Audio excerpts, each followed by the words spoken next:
हीराकुद आमर 14टा गेट खोला अच्छी हीराकुद आमर रिजर्वर भितर को इनफ्लो पाखापाखि 2,20,000 क्यूसेक्स अच्छी रिजर्वर आउटफ्लो अच्छी सब मिसईकरी केनाल आउ पावर हाउस 14टा गेट दे टोटाल 2,50,000 क्यूसेक्स द्वारा आमर बर्तमान मुंडली 4,40,000 क्यूसेक्स बन्या जल प्रवाहित होती बढ़ुची राइजिंग ट्रेंड रे अत बेस 4.5 लाख क्यूसेक्स हम तापर कमिब सेमती आमर ये बन्या द्वारा जहाँ आम गेट बंद कराया जो खैरमाल थिला हाएस्ट होता 4.5 लाख से कमी कमी पलैला खैरमाल 3,50,000 क्यूसेक्स अच्छी बर्तमान तो महानदी आमर बर्तमान कौन बन्या ना कहले चलो 4.5 लाख क्यूसेक्स बन्या जल महानदी में किसी नुह सेमती रेंगाल आम गत काली गोटाए गेट बंद कलु आमर रिजर्वर को 1700-1800 क्यूमेक्स बन्या जल प्रवाहित होता बेले पाखापाखि आउटफ्लो थिला 2,000 क्यूमेक्स पाखापाखि सो आदरे भी आमर आज रेंगाली रिजर्वर 121.2 मीटर अच्छी आउ सब जलभंडार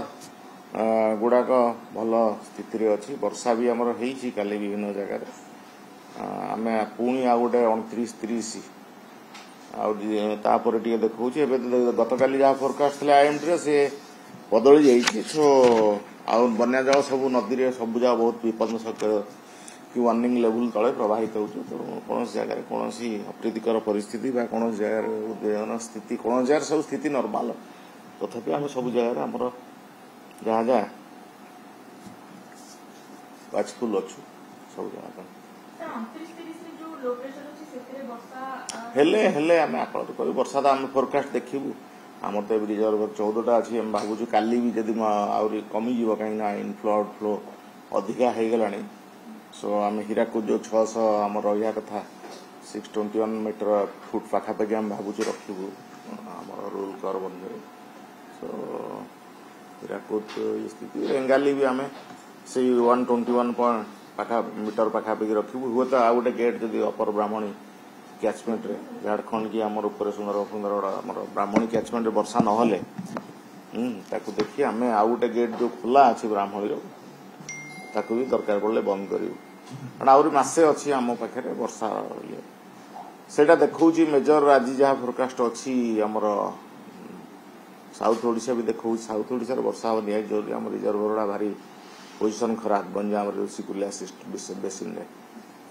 अन्य जगह सब प्राय चलो हदगढ़ छाड़देले हदगढ़ टे कम अच्छी 35% पाखापाखि जोड़ा गथर पाखापाखि हदगढ़ आम शालंदी थिला 72% आज अच्छी 36.5% सो आउ सब जगह ठीक अच्छी स्थिति ना ना कौन जगह ना ना ना ना कौट किसी स्थिति ना सब जगह स्थिति ऑलमोस्ट नॉर्मल अच्छी।